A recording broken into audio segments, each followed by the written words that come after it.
네, 시작할까요? 제가 아까 몰래 봤는데 그 시티지에 저 소개하는 글이 잔뜩 있어가지고 한 1분 정도 시간 때우나 보다 그랬는데 바로 끝나시네.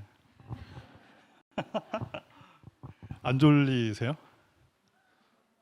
그 제가 어디 강연 나가면 처음 듣는 얘기가 목소리가 좀 들을만한데? 그죠? 그러다 한 3년, 한 3분 정도가 있으면 슬슬 이제 눈꺼풀이 내려앉아요. 그래서 제가 숙면은 아니고 이렇게 불편한 자리에서 달콤한 쪽잠을 좀 제가 재워드릴 수 있는 그런 시간이니까 부담 없이 주무셔도 됩니다. 쓰러지거나 그러지 마시고. 저는 그 단국대학교 특수교과에 있고요. 한국 지체 중복 건강장애 교육학회라고요.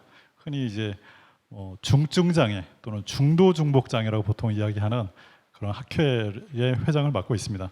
그리고 개인적으로는 우리 이 오티즘 엑스포를 주재하고 있는 함께 웃는 재단이죠. 제가 간혹 아름다운 재단이랑 헷갈려가지고 함께 웃는 재단에서 운영하고 있는 주간보호센터가 있어요. 그 분당에 있는 마음톡톡 센터가 있는데 거기 제가 운영위원장, 별로 일을 하지 않는 운영위원장으로 몇 년 동안 일을 하고 있습니다.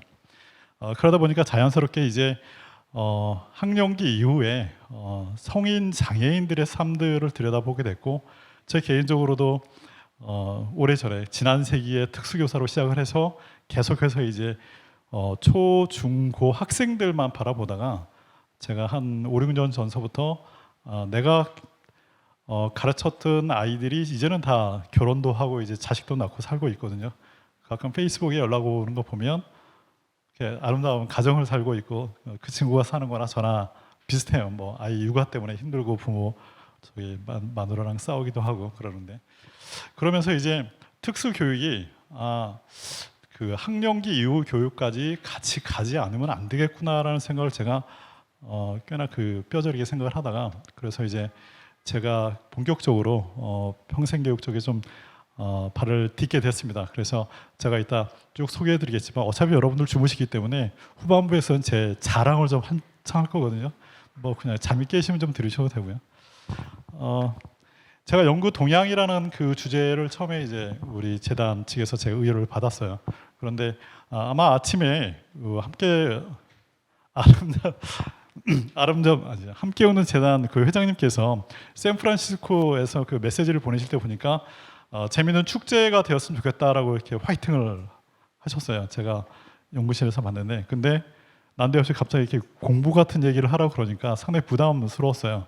그래서 제가 한 30분 전에 와서 보니까 다른 분들의 되게 주제가 훌륭해가지고 뭐 들을만 하겠다. 그래서 제 강의 때는 대부분 이렇게 사라지시지 않을까 그랬는데 나가면 더우니까 여기 계시나 보다라고 생각이 들기도 하고요. 연구 동향 그러면 뭔가 흐름을 이렇게 살펴보는 부분들인데, 사실은 여기 계시는 분들이 이미 그 당사자이실 테고 실제로 연구자이시기 때문에 특별히 뭐 새삼스럽거나 그런 것은 좀 아닐 거라고 봐요. 저도 이제 준비를 하면서 사실은 한 2주 전에 제출했던 원고하고 오늘 아침까지 제가 대부분 바꿨는데, 그 이유는 특별히 우리가 대학원이라든가 뭐 이런 데서 구체적인 수준에서 어떤 논문을 이야기할 것은 좀 아닌 것 같다라고 생각을 했고요. 제가 곰곰이 생각하면서 앞에 어떤 대체의 어떤 연구의 흐름들은 좀 빨리 지나가고, 전체적으로 우리가 이 평생교육, 특히 발달장애인 평생교육 장면에서 현장과 그다음에 교육 또 그다음에 연구가 함께 갈 수 있는 방향성들을 한번 같이 이야기를 해보는 시간을 좀 갖는 게 낫겠다 싶었습니다. 그러다 보면 아마 여러분들 잠도 깨실 테고 그러다 보면 자연스럽게 제가 하던 일들을 좀 공감을 해주시지 않을까 싶기도 합니다. 뭐 여러분들 매우 잘 아시다시피 2015년에 인천 선언이 있었죠. 그때 2030년까지, 그러니까 지금 한 7년 지났습니다. 그렇죠? 거의 절반 정도가 지났는데 아마 그때는 이 코로나 팬데믹과 같은 전 세계적인 이런 위기 상황을 염두에 두지는 않았을 거예요. 아마 만약에 염두에 뒀으면 저 같았으면 한 2050으로 좀 늘리지 않았을까 싶긴 한데, 여튼 우리 2030년까지 전 세계가 보편적 교육 의제로 우리가 제시했던 것이 바로 모두를 위한 포용적이고 평등한 그리고 양질의 교육 그리고 평생 학습 기회 보장입니다. 상당히 많은 것들이 들어있는데 하나하나 따져볼 수 있어요. 모두를 위한다는 것은 유네스코에서 2000년에 선언했던 것들입니다. 아마 여러분들이 통합교육이라는 얘기를 많이 익히 들어보셨을 텐데, 통합교육 얘기를 할 때 항상 빠지지 않는 말이 바로 모두를 위한 교육, Education for All이라고 EFA라는 개념이 있습니다. 그게 2000년 선언이죠. 그래서 2000년 선언 이후에 우리나라도 이제 사인업을 하게 되고요. 그래서 전 세계, 특히 OECD 가입 국가서부터 엄청난 노력을 하게 됩니다. 그래서 이 통합교육, 모두를 위한 교육이라는 부분이 아직까지 이제 완성이 되어 있지 않기 때문에 2030년까지도 계속 이어가는 것들이고요. 포용적이라는 말은 사실은 우리나라에서는 대부분 방금 말씀드렸던 것처럼 통합교육 형태로 번역이 됐었죠. 우리가 인클루전이라는 말 자체가 학문적으로는 이게 물리적 통합이냐, 뭐 심리적 통합이냐, 그러다가 뭐 포용이다, 수용이다 이런 개념으로 보통 이야기를 하는데, 여기서 말하는 포용적이라는 것은 그냥 우리가 흔히 말하는 통합교육이다라고 보시면 될 것 같아요. 그 말은 특정 집단만이 하는 것이 아니라 함께 살아가기 위한 어떤 교육이다 이렇게 보시면 되겠고요. 그러기 위해서 어떤 뭐 사회 계층이라든가 문화적 배경이라든가 능력 차이라든가 그런 것 상관없이 모두에게 공평한 기회를 줘야 한다는 것들이 바로 이 평등한이라고 할 수가 있겠죠. 이 평등한이라는 말을 좀 더 공평하다라는 말로 좀 하는 게 더 나을 것 같기도 하고요. 그다음에 그 교육이 되게 수준 높은 교육이어야 되는 것들이죠. 양질의 교육이라는 것들입니다. 그리고 평생학습 보장이라는 것은 학령기 이후에 딱 잠깐이 아니라 정말로 우리가 삶을 마감할 때까지 이런 학습의 기회, 교육의 기회를 갖게 하는 것이 목표다라고 하는데, 아마 우리가 지금까지 걸어온 것들이 워낙 잘 해오고는 있지만 앞으로 남은 한 7, 8년 동안에 조금 바틀 거는 같아요. 그렇죠? 근데 여튼 그 코로나라는 어떤 그런 변수가 때로는 이것을 좀 더 앞당길 수도 있을 테고요. 때로는 반대로 상당한 걸림돌이 될 수도 있을 것 같습니다. 어떻게 보면 이 한 장의 사진이 오늘 제가 여러분들과 함께 나누고 싶은 말에 전부 다 이제 보여주는 어떤 그런 것이 아닌가 싶어요. 그래서 우리가 현재 발달장애인 평생교육 자체가 모두를 위한 모든 발달장애인들을 수렴하고 있는가, 정말 함께 살아가는 통합된 평생교육 장면에 사고 있는가, 아니면 우리끼리만 하고 있나, 그 다음에 정말 누구에게나 공평한 교육 기회를 제공하고 있는지, 그리고 전생에 주기적인 어떤 평생교육을 하고 있는지, 그 상황에서 바로 평생교육 현장도 그러하고 이것을 연구하는 연구자라든가 대학도 공동의 노력을 해야 할 거라고 봅니다. 그런 차원에서 제가 이 세 가지를 말씀드리고자 합니다. 첫 번째는, 죄송합니다. 저만 보고 있네. 제가 앞에 몰래 아이패드를 제가 숨겨놓고 있는데 첫 번째는 우리나라 이제 그 학술 연구 동향들을 매우 짧게 지나가도록 하겠습니다. 국내 학술 연구 동향들은 이제 특이점이 대부분 개인 연구자들에 의해서 이루어지게 되죠. 그래서 대체로 대학에 있는 분들이라든가, 실제로 이제 대학에 있는 분들, 그다음에 대학에서 강의하시는 분들, 그리고 평생교육센터에서 실제로 이제 실무를 하시는 분들도 상당히 많이 들어와 계시고요. 그다음에 이제 국립특수교육원에 국가장애인 평생교육진흥센터가 있죠. 거기서 상당한 이제 그 연구비를 가지고 있기 때문에 거기서 하고 있는 연구 사업들의 흐름을 보게 되면 전체적인 어떤 흐름들을 좀 살펴볼 수가 있습니다. 그리고 하이라이트죠. 세 번째는 제가 하고 싶은 이야기를 좀 하도록 하겠습니다.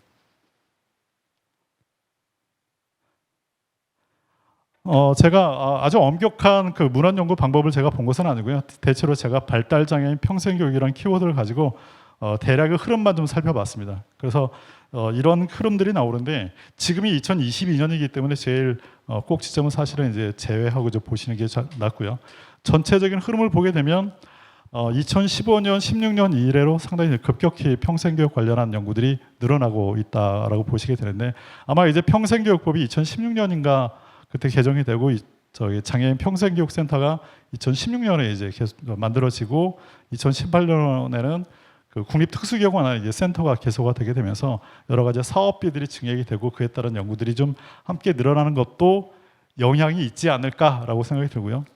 제 개인적으로 2019년을 정점으로 20년, 21년에 약간 떨어지는 것들은 크게 의미 있다고 보지는 않습니다. 방금 말씀드렸던 것처럼 엄격한 방식으로 제가 문헌 연구를 했던 것은 아니고, 대략의 흐름들을 보게 되면 어쨌든 2015년 이후로 관심을 받고 있는 분야이다 이렇게 보시면 될 것 같습니다. 그 연구 주제를 잠깐만 보시고 여기서 오류를 하나 짚어내시죠.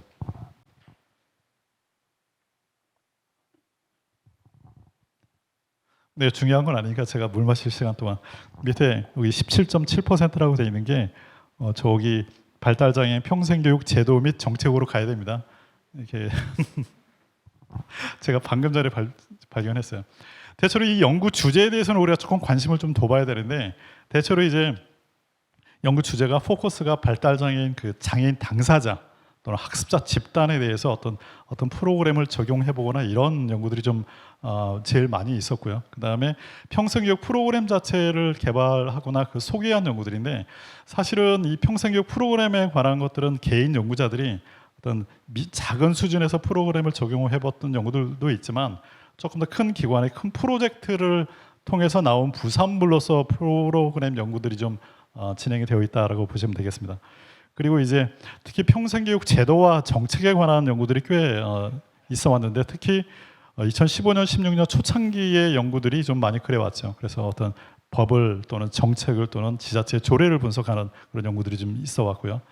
우리가 여기서 반대로 보게 된다 그러면 뭐 평생교육의 어떤 국가 간의 비교라든가 평생교육의 어떤 패러다임 변화라든가 평생교육에 대한 어떤 이념이라든가 뭐 연구 방법이라든가 이 학문적인 차원의 다른 지금 딱히 지금 뭔가 논문 수가 없다라고 보여지는 이 부분들은 어떻게 보면 이제 앞으로 우리가 해나가야 될 어떤 부분이라고 보시면 될 것 같고요. 여기 혹시나 이제 그 학위 논문을 쓰시는 분들이라든가 프로젝트를 하시는 분들은 참고를 하시면 좋지 않을까 싶습니다.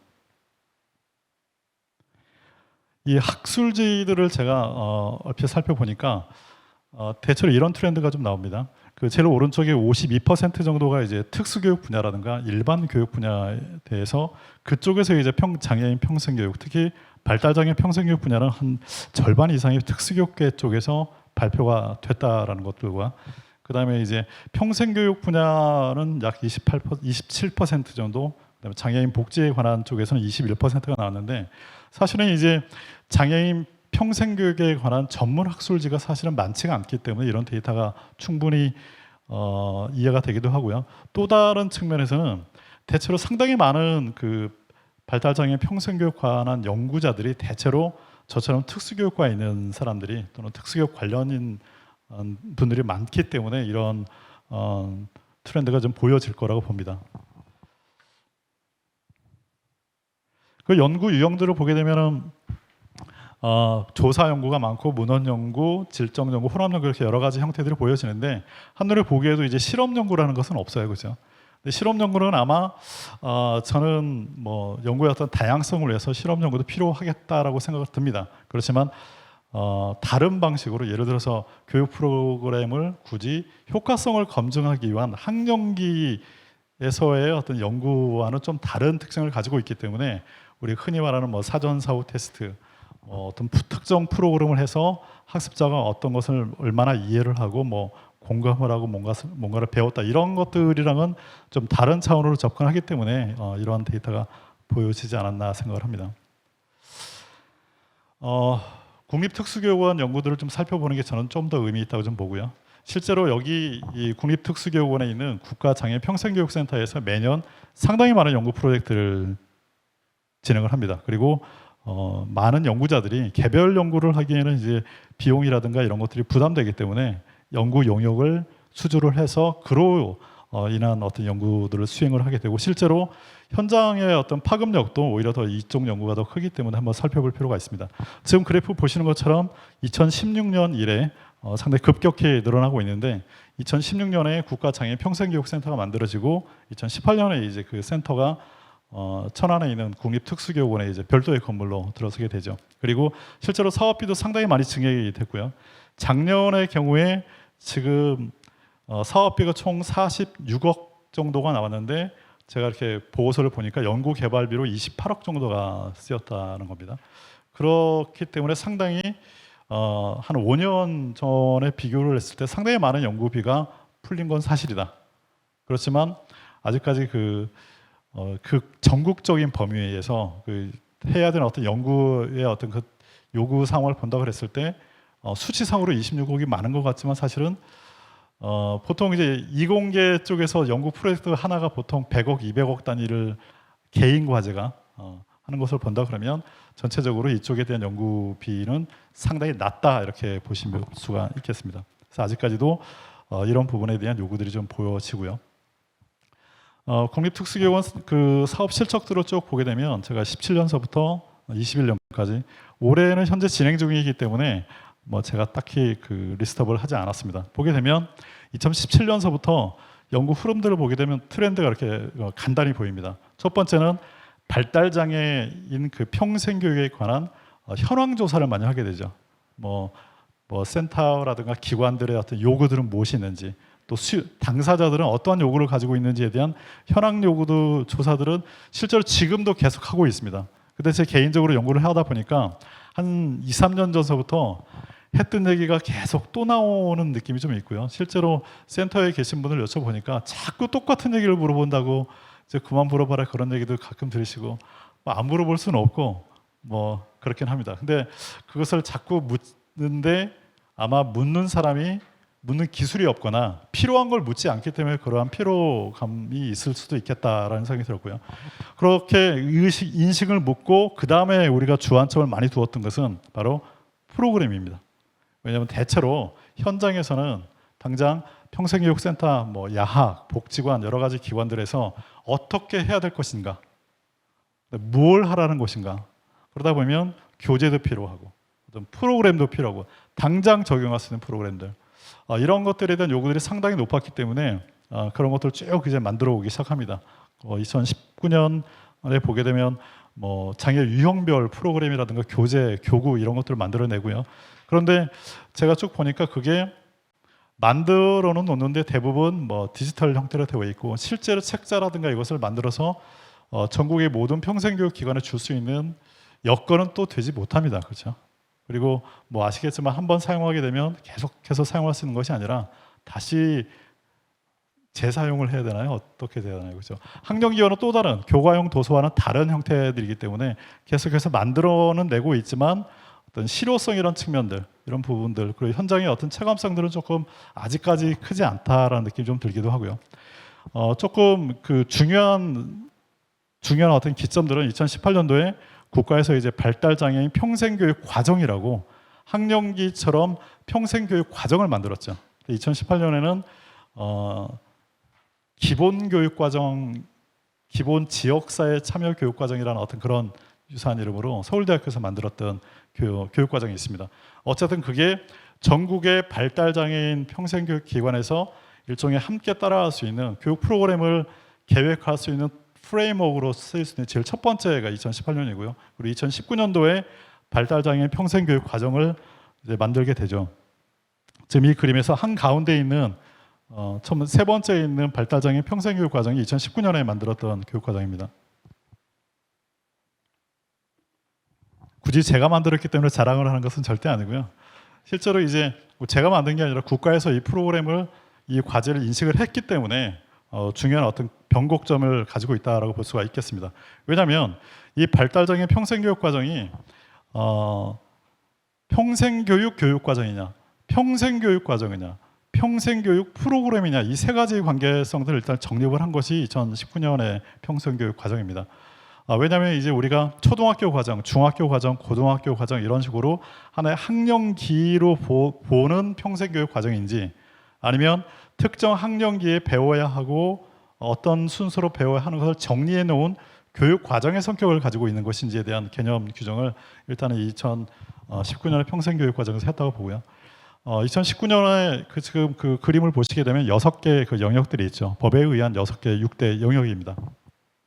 이 6개 영역마다 하위 영역 그리고 세부 영역까지 상당히 많은 그 프로그램의 어떤 주제들을 뽑아놨는데 이것은 이제 큰 틀에서 그 각 교육기관이 평생교육센터에서 1년 계획을 이제 중장기 계획을 세울 때 어떤 그 흔히 말하는 왓구라고 그러죠. 왓구 프레임워크 세울 수 있는 어떤 체계를 가질 수 있다는 장점이 있고요. 그래서 각 체계마다의 실제로 어떤 일이 벌어지는지를 우리가 조사해야 되는 또 다른 연구 주제가 나올 수도 있고 그것을 어떻게 잘 해야 되는지에 대한 것들도 우리의 또 연구 주제라고 좀 볼 수가 있겠습니다. 이런 흐름들이 좀 있고요. 작년에 이제 국립특수교육원에서 개발했던 그 몇 가지 연구 자료들입니다. 보게 되면 프로그램 자체가 이제는 프로그램들 상당히 많이 만들어냈기 때문에 이제는 각 지역이나 어떤 특정 기관에서 어떻게 하고 있는지에 대한 사례 연구, 그리고 조금 더 잘 만들어지는 어떤 그런 것들에 대한 우수 사례, 이런 것들을 수집한 연구들을 진행을 했습니다. 제가 이렇게 국립특수교육원 연구들을 조금 힘주어 말씀드리는 것은 아까 말씀드렸던 것처럼 아무래도 이제 연구비도 좀 분명히 있고요. 그리고 전국적인 단위의 연구들이 가능하고, 실제로 이런 기본적인 어떤 그런 것들이 항상 여러분들이 온라인 공간에서 열람을 할 수가 있기 때문에 전체적인 흐름을 파악하는 데 상당히 도움이 될 거라고 보는 차원이었습니다. 자, 그런데 한편 일반 국가평생교육진흥원의 어떤 계획이라든가 연구 흐름과 우리가 해왔던 것을 한번 비교를 좀 해볼 필요가 있어요. 지금 보시는 슬라이드에서 제일 왼쪽 오른쪽에 있는 것들은 뭐 소외자라든가, 그리고 우리 장애인 평생교육과 이제 관련한 것들이니까 그건 보지 마시고, 자, 오른쪽 상단에 있는 것을 볼까요? 지역 단위 평생학습 역량 강화, 그리고 평생학습 기반 지역사회 미래가치 창출 지원처럼 이쪽에 연구부들이 상당히 많이 지원이 되어 있습니다. 이제는 이제 국가에서 어떤 평생교육을 진행하는 것뿐만이 아니라 각 지역 단위 내에서 평생교육을 어떻게 실현할 것인가, 이런 것들에 대한 연구들이 상당히 진행이 많이 되고 있다는 것들이죠. 이것은 분명히 발달장애인 평생교육과 흐름과 상당히 갭을 보여주고 있어요. 우리가 아직 그쪽으로 가야 되는 어떤 방향성들을 좀 보일 수가 있는데, 국가에서 평생교육 전체 흐름은 이렇게 가고 있는데 발달장애 평생교육 분야는 아직은 거기까지 가지를 못하고 있다, 이렇게 보시면 될 것 같고요.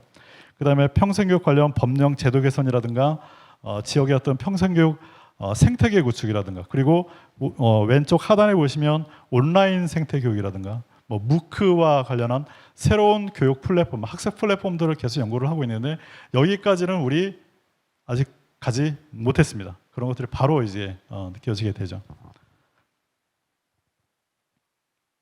그래서 작년에 나왔던 국가평생교육진흥연구원의 그 연구들을 보게 되면 방금 말씀드렸던 것처럼 지역사회에 기반한 평생학습, 평생학습 도시라든가 이런 거에 관한 연구들이 상당히 많이 나왔습니다. 아마 이제 우리가 다시 이제 지금서부터 열심히 다시 한다 그러면 일반 쪽에서 하고 있는 이런 그 지역 기반의 평생학습들을 우리가 벤치마킹을 하거나 우리도 함께 할 수 있는 어떤 그런 쪽의 큰 연구 영역이라고 생각이 되어집니다. 자, 이제부터 재밌는 얘기니까 지금까지 좋으셨던 분들은 조금 자, 그러면 제가 아까 좀 빨리 지나갔던 이유가 대체로 흐름들은 우리가 미리 공감들을 하고 있고, 그리고 이제 프로그램들이 만들어지고 그러다 뭐 보긴 하지만 아직까지 평생교육이냐 평생학습이냐 이런 부분들에 대한 논의들은 남아 있고요. 그리고 일반 평생학습과 어떤 격차들은 우리가 확인을 했습니다. 그리고 제일 첫 번째 보여드렸던 2030 인천선언의 측면에서 보게 된다 그러면 앞으로 우리 발달장애인 평생교육 어떤 그 현장, 그리고 특히 연구자들이 가야 할 몇 가지 모습들이 좀 보인다고 생각을 합니다. 자, 첫 번째는 특수교육의 연장선으로 볼 것이냐, 아니면 특수교육이 끝난 이후에 계속해서 이어지는 교육으로서 평생교육, 형태와 또 이름이 다른 평생교육으로 볼 것이냐, 평생학습이라는 개념은 정말 이상적으로만 남는 개념인가, 이런 것들에 대해서 조금 더 우리가 치밀하게 이론적으로 또는 이념적으로 논의를 좀 해야 할 것 같습니다. 현재 알고 있는 우리의 어떤 이상적인 것들은 평생교육보다는 학습이죠. 교육은 아무래도 이제 티칭을 한다는 어떤 그런 일방성의 어떤 방향성들을 가지고 있다 한다면, 평생 학습이라는 것은 스스로의 어떤 학습 욕구를 가지고 스스로 재미있어서 하는 것들이거든요. 자, 이렇게 되다 보면 아마 여기 평생교육 현장에서 종사하시는 분들이 가지고 있는 딜레마와 우리가 그 이용자들 또는 그 평생 그 발달장애인 성인들의 이야기를 잘 듣지 못할 때 이것들이 좀 갭들이 그냥 느껴지는 것 같아요. 왜냐하면 과연 이분들이 평생 학습의 요구를 가지고 있나, 아니면 다른 이유 때문에 나를 만나고 일과 시간을 보내고 있나. 뭐 제가 주간보호센터의 운영위원장이라고 했지만 정말 일과 시간을 어디선가 시간을 보고 보호를 해야 되는 대상자로서 형태만 평생교육 또는 평생학습인가, 정말로 그들이 어떤 학습의 요구를 가지고 있는 것인가, 이런 것들은 그냥 우리 스스로가 제일 먼저 생각해봐야 되는 것들은 우리 스스로가 하고 있는 평생교육 또는 평생학습에 대한 철학적 그 바탕을 우리가 먼저 만들어 놓아야 합니다, 사실은. 왜냐하면 일반인들에게 흔히 21세기가 돼서 급격히 정보화세가 진행이 된다. 인공지능 시대다. 더 이상 우리가 지식을 암기하는 거 가지고 학교 교육만 가지고는 세상을 살아가기 어렵다. 그렇기 때문에 끊임없이 배우고 성찰하고 살아가야 한다. 저처럼 나이 들어가는 사람도 막 이런 막 핸드폰 열심히 배워야 되고 막 그 짧은 요새 신조어도 막 해야 되고 그러지 않으면 젊은 사람들이 함께 살아가지 못하는 시대다. 이런 것들이 어떻게 보면 이제 그 시장의 원리에 의해서 앞으로 계속해서 배우지 않으면 이 세상을 살아가기 어려운 그런 논리고, 실제로 이제 그 평생교육 또는 평생학습을 바라보는 OECD와 같은 어떤 그런 경제개발 협력기구 같은데 그런 데서 말하는 평생학습의 개념은 그쪽 개념입니다. 계속해서 무엇인가를 배워야 하고 직장인들도 뭔가 새로 배워야지 이직을 할 수 있고 자기 스스로 뭔가 자기 개발이 된다. 그렇지 않으면 처진다는 어떤 개념들인데 과연 그 개념들이 발달장애인 평생교육에도 계속 쓰일 수 있는 것인가 라는 것들이죠. 조금 더 고차원적으로 결국은 이 학습이라는 것은 내가 내 삶을 즐겁게 하기 위해서 내 삶을 풍부하게 하기 위해서 하는 것이 이제 학습이라고 한다 그러면 결국은 삶의 질을 위해서 행복한 삶을 위해서 평생 학습은 존재해야 한다라는 것들입니다. 상당히 그냥 바로 공감할 수 있는 이야기지만 그걸 어떻게 하라는 건가? 실제로 현장에 와서 보기는 했나?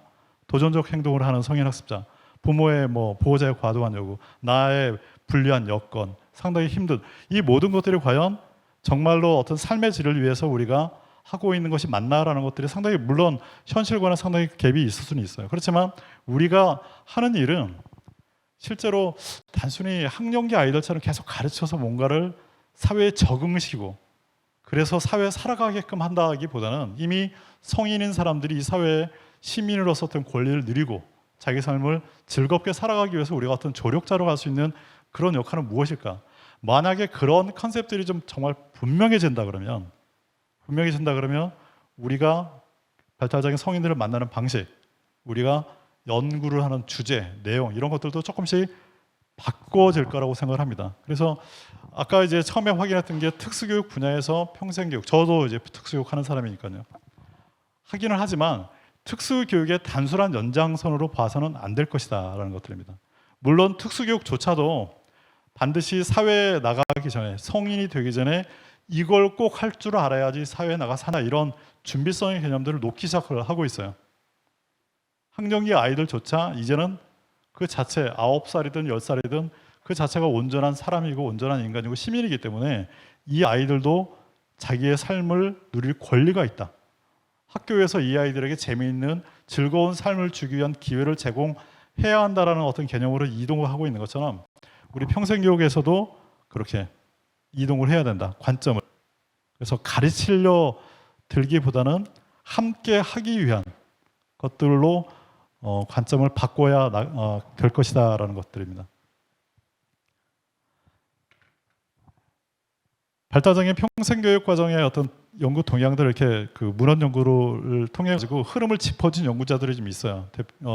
지금 인용했던 이경준이라는 교수님도 쭉 흐름을 리뷰를 한 다음에 결론적으로 얘기를 했던 것 중에 하나가 바로 장애인 평생교육에 대한 철학적 기초가 더 다져져야 한다라는 것들입니다. 더 이상적이고 이념적인 것들이 명확하게 정해져 있지 않기 때문에 아직까지 우리가 왜 발달장애인에게 학교 이후에 계속해서 교육이 필요한가? 어떤 교육이 필요한가? 교육과 학습이 무엇인가에 대한 계속 치열한 논쟁들은 더 진행이 되어야 한다라는 것들입니다. 그런 측면에서 보게 되면 아까 우리 국립특수교육원에서 상당히 노력들을 많이 했지만 그동안에 교육과정 만들고 프로그램들 만들고 우수 사례를 보급하고 있지만 한쪽에서 전문 연구자들 같은 경우에는 이런 그 철학이라든가 이념이라든가 이런 쪽에 대한 논쟁들을 더 열심히 진행을 했어야 한다라는 생각이 듭니다. 그리고 이제 그 우리가 발달장애 평생교육을 했을 때 물론은 이제 장애인 복지법상 발달장애인들이 중도의 어떤 장애가 심한 장애인으로 분류가 되긴 하지만 흔히 말하는 경계선급이라고 하는 분들 상당히 별로 좋지 않은 용어죠. 어쩔 수 없이 제가 쓰는 용어들이긴 하지만 이 경계선쯤에 있는 또는 경도의 장애인이라고 하고 있는 이분들에 대한 평생교육에 관한 대책도 상당히 시급하다라는 것들입니다. 어떻게 보면 그 딜레마이기도 한 것 같아요. 대체로 장애가 심한 장애인들이 우리가 특히 저도 많이 만나는 분들인데, 그러면서 이분들이 보호가 아니라 학습자로 어떻게 해야 될 것이냐라고 고민하는 한편에, 반대로 발달장애인 평생교육기관이라든가 센터에 경도의 장애인들이라든가 경계선급 장애인들은 때로는 실제로 접근성들이 상당히 떨어지고 있다라는 것들이죠. 그래서 이 경도의 장애인에 대한 대책도 필요할 것이다. 우리가 이제 연구를 통해서 어떤 이분들이 어디에 있고 어떤 일을 하고 있는지, 어떤 것을 해야 되는지도 우리가 해야 되는 어떤 연구의 시사점으로 볼 수가 있을 것 같고요.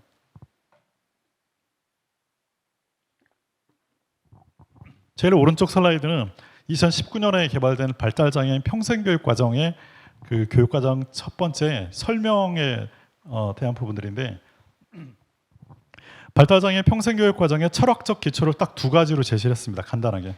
여러분들이 너무너무 잘 알고 계시는 정상화 원리입니다. 그리고 정상화 원리가 조금 더 발전된 개념으로 사회적 역할 가치화라는 말이 있었죠. 실제로 이 브롬펜브레너의 그 논문을 읽어보다 보면 정상화 원리에서 왜 SRV, 사회적 역할 가치화로 바뀌었냐면 정말 여러 가지 원리 중에 되게 우스운 이유가 하나 있습니다. 우리가 흔히 정상화 원리가 뭐예요? 라고 물어보면 장애인들을 정상인으로 만드는 것, 혹시 이렇게 대답하는 사람 본 적이 있나요? 우리끼리는 그렇게 하면 뭐 논리를 받죠. 그렇지만 일반인들은 정상화 원리? 정상인으로 만들려고 노력하는 건가? 이렇게 생각할 수도 있어요. 이름만 보게 되면. 그렇죠? 바로 그래서 이분이 정상화 원리라는 이름보다 SRV로 바꿨다고 해요. 실제로 그분의 논문을 쭉 읽어보다 보면 정상화 원리가 자꾸 왜곡된다는 것들이죠. 그래서 이 장애인을 그 자체의 어떤 개성 있는 존재로 보는 것이 아니라 그 노움을 보통 사람처럼 만들고자 하는 노력들로 왜곡되더라라는 것들인데, 뭐 잘 알고 계시는 것처럼 정상화 원리는 기본적으로 발달장애인 또는 어떠한 장애인이든 그 사람의 삶의 환경, 그 사람의 삶의 조건이 그냥 보통 사람의 환경에 놓이게 해달라 이겁니다. 그렇죠? 그게 1970년대에 이 이야기가 왜 나왔냐면 매우 간단해요. 70년대 논문을 보게 되면 연구들이 발달장애인, 당시에는 뭐 정신박약인 보통 그렇게 표현을 했었죠. 그 사람들과 일반인들의 왜 차이가 있나 보다는 얼마나 지능의 차이가 있느냐를 봤거든요. 그래놓고 정신박약인들은 이렇다, 지능이 엄청 떨어진다라고 이야기를 했었는데, 70년대 다른 연구자들은 어떻게 연구를 했냐면 그 사람들을 일반인들이 살고 있는 가정환경, 일반인들이 받는 교육 프로그램을 그냥 일반적으로 했더니 지능이 그렇게 떨어지지가 않는다는 것들입니다. 물론 일반인들 비교 그룹과는 차이가 있지만 같은 정신박약인들 그룹에서 보게 되면 다른 것들을 보여준다라는 것들이죠. 우리가 사실은 뭐 박수 칠 일은 아니에요. 예를 들어서 뭐 마라톤에 나와 있는 뭐 초원이라든가 매우 특별한 능력을 가진 사람들에게 박수를 보내는 것은 좋지만 그게 자칫 잘못하면 그렇게 되지 못하는 장애인들 또 다른 모욕을 줄 수 있는 어떤 그런 개념들이기 때문에 영웅시하는 장애인 그룹을 영웅시하는 어떤 관점은 피해야 되겠지만, 반대로 우리가 볼 건 뭐냐면 그런 능력이 우수하다고 보여지는 사람들을 단순히 타고났다라고 보는 것이 아니라 그 사람들도 개인적으로 노력도 했고요. 주변의 사회적 지지, 가족의 지지가 상당히 있었다라는 것들이죠. 그것을 상당히 눈여겨볼 필요가 있어요. 그러다 보면 일반적인 상황에 놓여 있는 것들이 왜 얼마나 중요한 것인지를 보여주는 게 바로 정상화 원리고, 이게 정상인으로 만들고자 하는 그런 왜곡되기 때문에 사회적 역할 가치화라고 해서 사회적으로 긍정적인 이미지를 갖게 해라라는 것들입니다. 자, 그러면 평생교육도 여러분들 아마 저기 대학 나오시고 다 학년기 이후에 다른 어떤 뭔가 배우신 분들이 많이 있을 거예요. 그죠? 어디 뭐 학원에 등록을 하거나 뭐 하다못해 유튜브라도 뭘 보시거나 하실 텐데, 저도 개인적으로 평생교육 이것을 연구를 하게 되면서 작년에 유튜브 크리에이터 5060 50세 60세 아주머니들이랑 같이 가가지고 제가 유튜브 크리에이터 반에 들어가가지고요 그냥 배웠거든요. 그리고 이제 드론도 배웠어요 제가. 그래서 일반인들이랑 같이 이렇게 서가지고 같이 이렇게 저도 일반이지만 그렇죠. 그래서 제가 좀 뚱뚱해가지고 힘들었는데, 두 군데 제가 평생교육 과정을 제가 들으면서 정말 느꼈던 건 단 한 가지예요. 그냥 모르면 어때? 이 사람들과 같이 있고 너무 즐겁고 사람마다 다 배우는 차이 있고요. 물론 저는 드론 민간인 지도자 자격증을 꽉 땄어요. 근데 아무도 나를 불러주지 않고 있는데 언젠가는 써먹을 수가 있겠죠. 어쨌든 평생학습이라는 것은 결국은 자기 삶을 뭔가 더 나은 삶을 꿈꾸게 하는 과정입니다. 그걸 가지고 뭐 돈을 더 벌 수도 있고 안 벌 수도 있지만 그것이 중요한 것이 아니라 내 스스로 즐거웠으면 된다는 거죠. 우리 고용숙 교수님 내 연구실 요새 안 와봤죠? 저 연구실에 정말 훌륭한 제자들 사진보다 제일 크게 자랑해 놓은 게 들어온 민간 지도자 자격증을 딱 붙여놨어요. 저는 그게 너무 좋아요. 그거 보건복지부라든가 교육부에서 인증하는 거 아니에요. 뭐 알 수도 없는 정체불명의 무슨 거기서 제가 8만 원인가 주고 사실은 돈 주고 산 건데 그래서 성취감이 있습니다. 저는 들어온 날 줄 알거든요. 정말로 좋잖아요, 그렇죠? 그래서 어떠한 수준이든 그 사람에게 그냥 그 삶의 기쁨을 줄 수 있다 그러면 그런 것들이 필요하다 그래서 제가 억지로 이거 쓰면서 정상화 원리와 사회적 역할과 재활을 발달장애 평생교육 철학적 기초다라고 제가 명시를 해놨습니다. 유네스코에서 이런 책을 발간을 했습니다. 그 발달장애, 장애인 평생교육을 위한 책인데 그 책 제목을 보게 되면 아까 우리 포용적이란 말을 썼었죠. 인클루시브입니다. 인클루시브. 장애인들끼리만 물론 자의적으로 의도적으로 자화적 모임처럼 있는 것은 괜찮지만 장애인이기 때문에 분리되었거나 배제되었거나 그래서는 안 된다는 개념입니다. 그게 이 책의 서문에 보게 되면 21쪽, 22쪽을 보게 되면 그 소셜 인클루전이라는 개념이 있어요. 사회적 통합이라는 표현들이 나오게 되는데 사회적 통합이라는 것은 첫 번째 이 평생교육 또는 평생학습 장면이 특정한 장소에 특정 시간에 특정인 일만 가서 가야 되는 그런 방식에서 벗어나서 이제는 정보와 이런 것들이 핸드폰, 인터넷 다 되기 때문에 어디에서나 다 이루어질 수 있는 것이다 라고 하면서 제가 믿지는 잘 못하겠는데 예를 들어놓은 게 옛날 고대 아테네 시대를 드러났더라고요. 고대 아테네 시대에 로마 시민의 교육하는 방식이 아무 때서나 우리 저희 로마 광장에서 왜 항상 토론하고 그러잖아요, 그렇죠? 그런 것처럼 언제든 어디서나 누구나 다 함께 모였던 어떤 그런 것을 떠올리면서 이 평생교육 자체가 통합된 성격을 가지고 있지 않으면 안 된다라는 것들을 적극 강조를 하고 있어요. 그러다 보면 이미 있는 특수학교, 이미 있는 발달 장애인 평생교육센터, 이미 있는 장애인 복지관, 이미 있는 장애인 야학은 어떻게 할 것이냐. 그 안에 프로그램들이 통합을 지향을 하면 되죠. 우리끼리만 있는 것보다는 함께 있는 그것으로서 프로그램 진행 방법들이 계속 다양해져야 할 것입니다. 심지어 밑에 있는 디지털 인클루전이라는 개념도 소개를 했는데 이 책에서요. 보면 디지털 세계에서 장애인과 비장애인도 함께 있어야 한다라는 것들이죠. 단순히 여기서 말하는 벌러너블 그룹이라는 것은 장애인만 얘기를 하지 않습니다. 뭐 성적 지향이 서로 다른 사람들, 인종이라든가 문화적 배경이라든가 종교라든가 아주 다양한 사람들이 다 함께 모여 사는 것이 가장 평생교육에 가장 효과가 높다. 그리고 평생교육의 가장 중요한 특성이다. 이렇게 이야기를 하는 겁니다. 다행히 우리나라도 이제 작년에 평생교육 평생학습 도시를 선정을 해가지고 장애인 평생학습 도시 15개 시도인가 이렇게 지정을 했어요.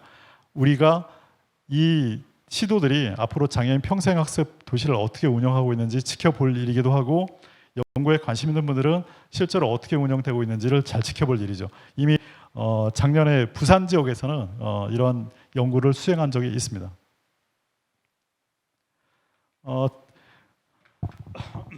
제가 작년에 그 장애인 고용공단에 제가 제출했던 연구물이에요. 잠깐 제 자랑하는 타임 이제 남은 시간 동안 어쩔 수 없습니다. 들으셨으니까. 활동하는 삶이라는 컨셉을 제가 가지고 왔는데 밑에 보면 그 얼라이브라고 제가 그 이름을 붙였어요. 얼라이브 모델. 작년에 그 최중증 장애인들의 고용 모델, 어떻게 하면 이 최중증 장애인들을 직업을 갖게 할 수 있을 것인가, 그것을 장애인 고용공단에서 고민을 하더니 저를 불렀어요. 좀 알아달라고. 그래서 제가 그랬어요. 정말로. 그러면 인류가 탄생한 이후에 5천 년 동안 풀지 못한 문제를 나한테 6개월 동안 풀라 그러면 그렇잖아요. 여러분들은 아세요? 근데 제가 알아냈다니까요. 대단하지 않아요? 자랑을 할 거면 그 정도는 해야지. 제가 정말로 왜 그러냐면 그동안에 해왔던 관행을 역으로 생각을 하지 않으면 안 될 것 같다.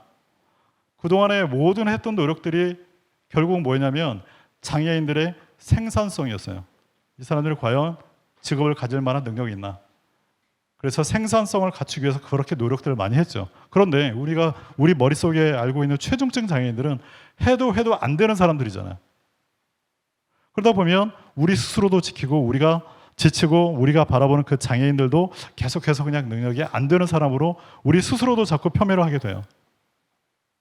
이제는 좀 다른 방식으로 보자 그랬어요. 뭐냐면 회사에서 어떤 조직에 가서 피고용 상태로 있는 것만이 근로 또는 노동이 아니다.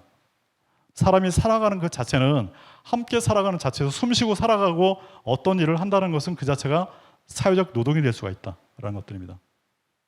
그런 컨셉으로 뒤집어 바꿔보게 되면 장애인들은 활동을 해야 되는 거구나.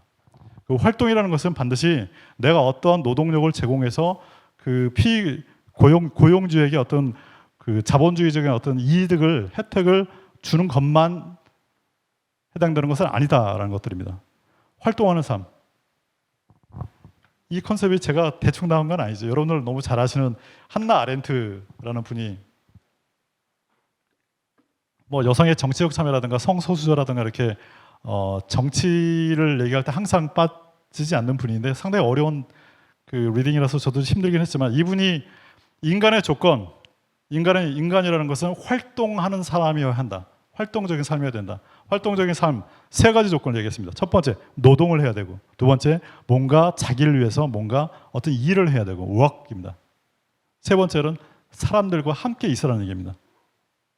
사람을 함께 있으면서 사람에 대한 어떤 액션을 통해서 사람을 변화시키고 사회를 변화시키고 더 나은 사회로 나가는 거. 어떻게 보면 이제 세 번째는 정치를 좀 이야기하는 것들이 좀 보이긴 하는데 기본적으로 노동과 작업과 행위라 그러면 첫 번째 노동이 과거의 관점으로 인간이 자연적인 어떤 불리함을 극복하고 생계 수단을 획득하는 매우 고통스러운 작업으로서 노동을 의미하지 않고 만약에 우리가 뭐 기본소득이라든가 기본적으로 기초적인 생활을 할 수 있는 가장 기본 베이스를 우리가 준다 그러면 그 다음서부터는 이 사람이 다른 활동을 할 수 있잖아요. 그죠? 이 개념이 제가 처음으로 사실 한 건 아니죠. 2020년에 이미 서울시에서 권리형 권리형 일자리, 공공 일자리 사업이 있었습니다. 그때 문화예술을 하는 사람들 또는 뭐 장애 인식 개선 운동을 하는 분들, 그분들에게 시민 일자리 형태로 고용을 했거든요. 그런 컨셉입니다. 사실은. 그래서 장애인에게 어떤 활동적인 삶의 조건을 만들어주는 거, 그리고 자기 하루를 의미 있게 살아가게 하는 거, 이미 사회복지 현장에서 매우 폭넓게 논의가 되고 있는 것들이에요. 그런데 단순히 이게 일이나 노동으로 인정을 안 하고들이 있는데 여기까지 다 인정을 하자는 겁니다. 각 개인마다 나의 하루가 어떻게 채워지느냐, 어떤 의미를 갖게 하느냐, 사람마다 다 다를 수 있다는 거죠. 이 사람은 고용이 되는 거, 이 사람은 그냥 어떤 활동을 하는 거. 나는 평생교육센터에 가서 나의 하루를 교육을 받고 오겠다. 나는 뭔가 활동을 하겠다. 이런 것들도 그 사람에게 의미 있는 하루라는 것들입니다. 이런 것들을 모아가지고 사회적 노동으로 한다는 개념이 이겁니다. 얼라이브 모델이죠. 살아있다라는 겁니다. 자세한 얘기는 한국장애인 고용공단 연구 보고서를 꼭 참조하시기 바랍니다. 제가 단순히 고용이 아니라 이게 바로 결국은 평생교육의 어떤 흐름과 함께 간다고 제가 믿기 때문입니다. 자, 이 의미 있는 하루니까 한번 읽어보시죠. 하루, 그대에겐 하루, 하루살이에겐 일생, 다음 생엔 그대가 하루살이로 태어날지 모른다. 다음 생 예습한다 치고 오늘 하루 밀도 있게 살아보는 건 어떨까? 열심히 살자는 거죠. 그렇죠? 자, 하루살이가 대답을 합니다. 아니, 하루살이가 아니구나. 그대가 내 제안을 수용한다. 하루살이. 그죠? 오늘 하루 밀도 있게 살아보려고 하루 종일 하루살이를 살핀다. 그런데 알게 된다. 하루살이는 그대를 살피지 않는다는 것을. 남을 살피다 끝나는 인생이 가장 안타까운 인생이라는 것을. 특수교육도, 발달장애 평생교육도 자꾸 일반인들처럼 뭔가를 배워서 사회에 적응해야 되는 어떤 전제 조건으로 가서는 안 된다는 것들이죠. 그 아이들, 그 사람들, 그분들의 삶은 다 있을 거고 그분들의 삶을 살아가게끔 우리가 조력자라고 보게 되는 것들이죠. 어려운 컨셉이죠. 그렇지만 우리가 조력자로 살기 위해서 어떠한 일을 해야 될지, 그럼 연구자들은 어떻게 연구를 해야 될지도 어떤 방향성을 주는 것이라고 좀 봅니다. 그래서 하루를 의미 있게 평생교육 제가 제일 좋아하는 모토입니다. 배움을 이어가고 배움 속에 무조건 즐거움이 있어야지 아무리 좋은 공부라도 힘들어 죽겠고 졸리고 그러면 안 되잖아요. 그렇죠? 그렇지 않나요? 제목 잘 짓지 않았나요? 누가 좋겠어요? 뻔하지. 네. 방금 보여드린 책은 발달장애 평생교육과정 해설서입니다. 나중에 한번 찾아보시기 바랍니다. 그리고 이제 나이가 좀 더 있는 중년 또는 고령의 발달장애 평생교육도 우리가 신경 써야 될 영역들입니다. 작년 기준으로 보니까 발달장애 평균 연령이 37.1세로 나왔는데 아마 그것은 그 조사 결과 때문에 그렇게 나올 테고 어떻게 뭐 평균 연령이 37세겠어요, 그죠? 그렇지만 상당히 우리가 조사 대상에 누락된 연령층이 상당히 많이 있다라는 것들이죠. 그래서 우리가 관심을 좀 둬야 되는데 그 2018년에 그 홍성두 교수님이 그 연구했던 내용을 보니까 그 발달장애 평생교육 쪽에서 보니까 연구들이 대부분 이렇게 10대, 20대에 거의 70% 이상 이렇게 몰려 있습니다. 아마 제가 만들었던 발달장애 평생교육 과정조차도 학령기 직후에 초기 성인을 대상으로 했기 때문에 이런 일들이 있을 테고요. 대체로 이제 발달장애 평생교육 센터라든가 이쪽에 처음 오는 분들이 대체로 30대 이전, 약 20대 사람들이 주로 있기 때문에 이런 데이터가 좀 보여질 텐데 바로 이분들이 나이가 들고 더 나이가 들고 그렇죠. 우리가 흔히 요새 생물학적 나이 곱하기 0.9 또는 0.7까지도 0.7은 좀 너무했죠, 그죠? 제가 보기에는 한 0.95. 어쨌든 젊게 살고 100세 시대라고 보는데 발달장애 평생교육 대상자가 60대, 70대까지 계속 가야 한다 그러면 이제는 완전히 새로운 영역이라고 볼 수 있어요. 중년에 접어든 발달장애인에 어떤 요구가 있나?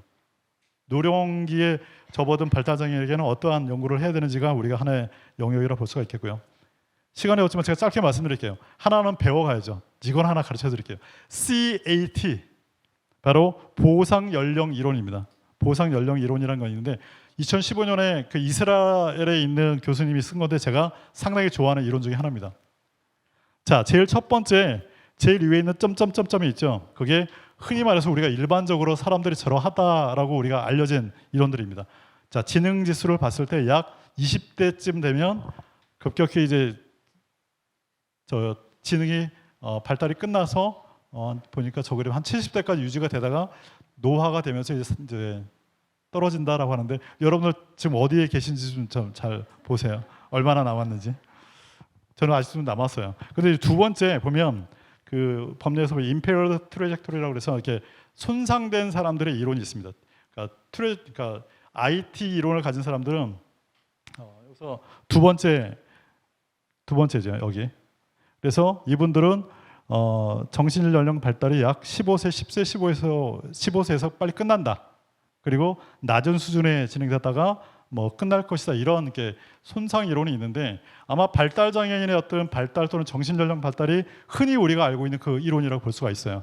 그리고 이제 세 번째 시밀러 트래젝토리라는 것은 그냥 안 보셔도 되고요. 제일 마지막 이것을 보시면 됩니다. 이것을 보게 되면 발달이 약 40대까지 가고 있죠. 이게 우리가 증명이 되는지 모르겠지만 사실 상당히 근거 있는 이야기도 되기도 해요. 이 CAT 이론에 의하면 인간의 지능, 특히 발달장애인처럼 지능이 좀 낮은 사람들은 20대에서 끝나는 게 아니라 발달 자체가 천천히 가기 때문에 이 보상적인 과정 때문에 더 이후까지 계속적으로 발달을 한다라는 개념이에요. 근데 이것은 뭔가 약간 설득력이 좀 있긴 있는 게 여러분들 개인적인 차원에서 보게 되면 우리가 평생교육 현장에서 발달장애 성인들이 나아지는 걸 보이잖아요, 그렇죠? 그렇지만 단순히 IQ 테스트가 나아진다로 보는 건 아니에요, 그렇죠? 뭔가 사람을 대하는 거, 이 사람의 일상생활 능력이라든가, 뭐 사회생활하는 능력이라든가 많이 나아진다라는 것들이죠. 상당히 우리한테 시사하는 바가 크다고 볼 수가 있어요. 그래서 보상 이론 때문에 늦게까지 발달을 하고 그 대신 끝나는 것은 일반인들과 비슷한 흐름을 갖는다. 이것은 상당히 우리에게 주는 시사점이 크다고 좀 볼 수가 있어요. 뭐라고요? CAT. 네. 이제 정리를 해야 되겠습니다. 자, 마지막으로 우리가 결론적으로 제가 말씀드린 것은 우리가 어떠한 연구를 해야 될 것이냐, 앞으로 어디에 관심을 둘 것이냐, 결국은 발달장애인의 그 삶을 중심으로 봐야 한다라는 것들이죠. 작년에 발달장애인의 그 삶의 실태를 보게 되면 상당히 많은 것들을 생각을 하게 되는데요. 현재 주로 이용하고 있는 기관이 뭐가 되느냐 했더니 아무런 이용하는 데가 없다라는 게 78%, 그죠? 그 다음에 어떤 23%의 사람들에게 그 기관을 왜 이용을 하느냐 그랬더니 그 중에 30%는 또 그냥 단기 보호다라는 것들이죠. 그리고 직업재활 훈련 취업을 한다, 사회재활, 사회적응훈련, 재활 또는 치료, 계속해서 장애인들의 어떤 그게 그냥 학령기나 평생교육 장면이 별로 달라지는 게 없다라는 것들과 이런 데이터만 보더라도 바로 성인기의 장애인들이 대부분 그냥 집에 있는다라고 볼 수가 있겠죠. 어울리는 친구가 있느냐? 반반이었어요. 50%는 친구가 없다라고 얘기를 했고요. 배우고 싶은 거 뭐냐 그랬더니 일하는데 필요한 기술, 그 다음에 요리, 운동, 그림 그리기, 악기 연주 등 즐기는 활동 너무 좋지 않아요? 어른 되는데 재밌어야 되는 거죠, 그죠? 봤더니 더 약간 힘든 데이터를 보게 되면 영화관, 음악회, 미술관, 테마파크에 가본 적 있느냐? 85%가 가본 적 없다. 1박 이상 여행을 가봤느냐? 87%가 없다. 등산, 낚시, 자전거 타본 적 있느냐? 87%가 없다. 운동, 경기, 관람 참여를 해봤느냐? 96%가 없다.